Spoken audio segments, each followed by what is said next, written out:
Halo teman-teman, kembali ke channel saya Burhan Arif. Nah, pada video kali ini saya akan membahas mengenai pot apa sih yang paling bagus untuk menanam anggrek bulan. Ini juga sekaligus akan menjawab pertanyaan yang sudah disampaikan di kolom komentar dari Ibu Suheniwati. Pot anggreknya dari plastik ya Mas? Sebenarnya yang bagus pot dari tanah atau dari plastik? Nah, teman-teman, memang selama ini dominasi pot anggrek-anggrek saya itu adalah dari plastik. Seperti bisa dilihat di dalam video, dominasi memakai plastik. Seperti ini. Nah, selain pot plastik, selama ini saya menggunakan pot sabut kelapa. Seperti itu.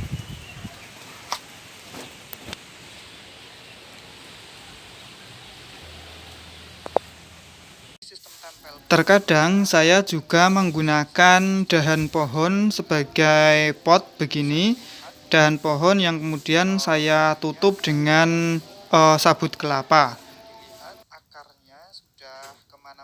Nah, sekarang mengenai pertanyaan pot mana yang lebih bagus, apakah pot dari tanah atau pot dari plastik? Dan jawabannya adalah berdasarkan pengalaman saya selama ini, selama bertahun-tahun merawat anggrek bulan, sebetulnya dua-duanya bagus. Bahkan pakai sabut kelapa ataupun pakai dahan pohon juga bagus. Tapi memang semua itu memiliki kelebihan dan kekurangan masing-masing. Misalnya saat kita memutuskan untuk menggunakan pot plastik seperti ini ya teman-teman, ingat yang selalu saya bilang, usahakan pot plastiknya itu yang ada lubangnya. Dan biasanya kan kalau pot plastik ini ada lubangnya di bagian bawah. Tapi sebetulnya alangkah lebih bagusnya lagi jika pot plastik ini memiliki lubang di bagian samping seperti ini. Karena apa? Karena dia sebagai jalan udara masuk ke dalam pot dan sebagai udara yang akan menyuplai nanti ke akar-akar dari anggrek ini atau ke media tanam yang bagian dalam. Nah, ini juga menjadi sedikit kekurangannya daripada pot plastik ini, yaitu dia tidak terdapat lubang di samping-samping. Berbeda dengan ketika kita menggunakan pot yang terbuat dari tanah seperti ini, tentu saja di bagian samping terdapat lubang-lubang. Nah, lubang ini kan bisa dipakai sebagai udara atau jalan sirkulasi udara yang nanti akan menyuplai udara bagi akar maupun media tanam di bagian dalam pot. Ini juga nanti bisa sebagai jalan keluar calon akar seperti ini.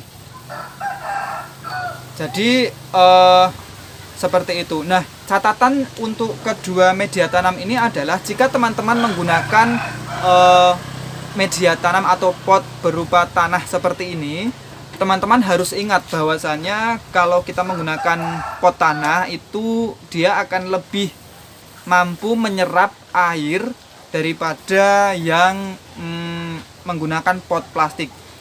Jadi misalnya saat kita siram begini, dia kan airnya akan teresap oleh tanah seperti itu. Dia airnya akan teresap, jadi dia akan lebih cepat kering daripada saat menggunakan pot yang terbuat dari plastik.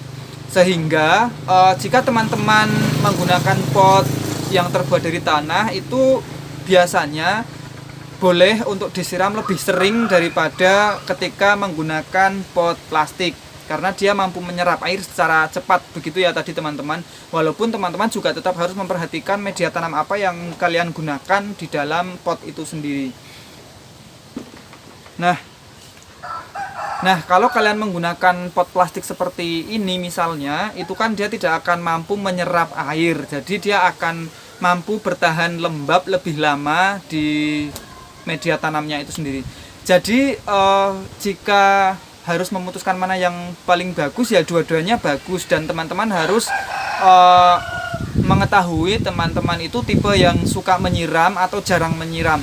Kalau kalian suka sekali menyiram anggrek, itu lebih bagusnya pakai yang pot tanah itu tadi, yang dia mampu cepat kering. Dan kalau teman-teman itu tipe yang agak malas untuk menyiram atau ya tidak terlalu suka menyiram, itu silakan memakai pot plastik karena dia mampu lebih lama menahan kelembapan dan juga air di dalam media tanam atau di dalam potnya itu sendiri, seperti itu. Nah, untuk pot sabut kelapa sendiri juga sejauh ini atau selama ini pengalaman saya menggunakan mereka, hasilnya juga bagus ya teman-teman. Misalnya seperti ini. Jadi walaupun pakai sabut kelapa, sebenarnya idealnya saat kita memilih menggunakan sabut kelapa itu juga diberi lubang seperti itu. Saya biasanya memberikan lubang kotak seperti itu untuk jalan sirkulasi udara dan juga untuk jalan si akar. Tapi ini tidak saya kasih jalan atau tidak saya lubangi, tapi di sini masih ada tetap ada lubang-lubangnya seperti itu. Jadi pakai sabut kelapa pun juga selama ini pengalaman saya tetap oke saja dalam menumbuhkan anggrek bulan tersebut. Jadi tidak perlu pot yang gimana-gimana atau harus spesifik pot tertentu yang terbuat dari apa seperti itu, sebetulnya tidak teman-teman. Asal kriterianya itu tadi seperti yang sudah saya jelaskan, air tidak akan menggenang di dalam pot dan juga kalau bisa ada sirkulasi udara yang bagus yang bisa masuk ke dalam pot atau ke dalam media tanam dari si pot itu sendiri.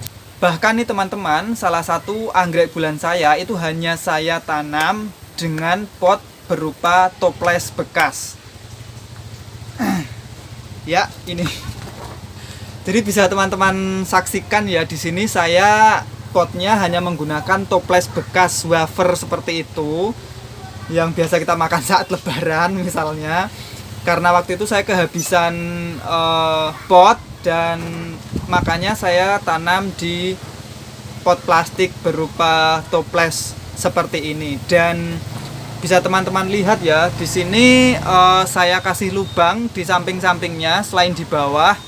Dan dari pot ini atau dari toples ini karena agak transparan, jadi kita bisa melihat kondisi akar di bagian dalam. Nah, bagusnya kalau potnya transparan itu seperti itu. Kita bisa melihat kondisi akar yang berada di dalam media tanam.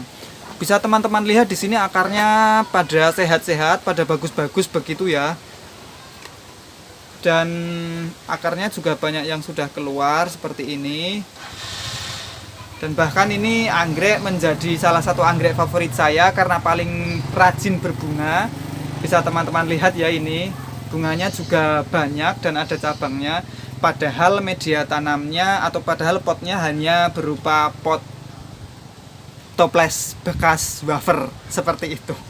Jadi lagi-lagi intinya adalah mau pakai pot apapun, yang paling penting adalah treatment kita terhadap anggrek tersebut. Dan ini sekedar informasi, media tanamnya di bagian dalam adalah moss dan juga sabut kelapa dan sedikit arang.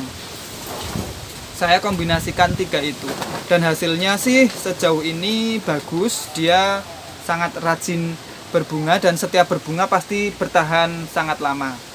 Seperti itu. Jadi lagi-lagi pot bukanlah faktor utama dalam mempengaruhi tingkat kesuburan si anggrek. Nah, sebagai kesimpulan nih teman-teman, atas pertanyaan pot apa yang paling bagus untuk anggrek bulan, jawabannya adalah semua pot bagus, tergantung bagaimana treatment kita dan tergantung bagaimana kita merawatnya. Bahkan pot yang sangat sederhana pun juga terbukti mampu tetap menghasilkan bunga anggrek yang bagus seperti tadi yang sudah saya tunjukkan. Jadi tidak perlu pot yang harus bagaimana, pot yang harus terbuat dari apa, itu tidak harus selalu seperti itu. Yang jelas pot apapun itu bagus asal kita bisa merawat dan juga media tanam di dalam pot itu tepat, dan kita tahu kebutuhan si anggrek sesuai dengan pot masing-masing. Oleh karena itu silahkan dipilih sendiri kalian mau memakai pot jenis apa atau pot yang terbuat dari apa. Nah, by the way, kalau kalian itu paling suka atau pengalaman selama ini kalian selalu memakai pot yang seperti apa sih? Silahkan dong share di kolom komentar, tulis kalian paling favorit itu pakai pot seperti apa dan apakah hasilnya bagus dan pengalaman kalian menggunakan pot tersebut sejauh ini bagaimana. Saya kira cukup sekian dulu untuk video kali ini. Terima kasih banyak atas atensinya dan terima kasih banyak teman-teman masih setia di channel saya ini. Sampai jumpa di video selanjutnya. Semoga bermanfaat and see you next time.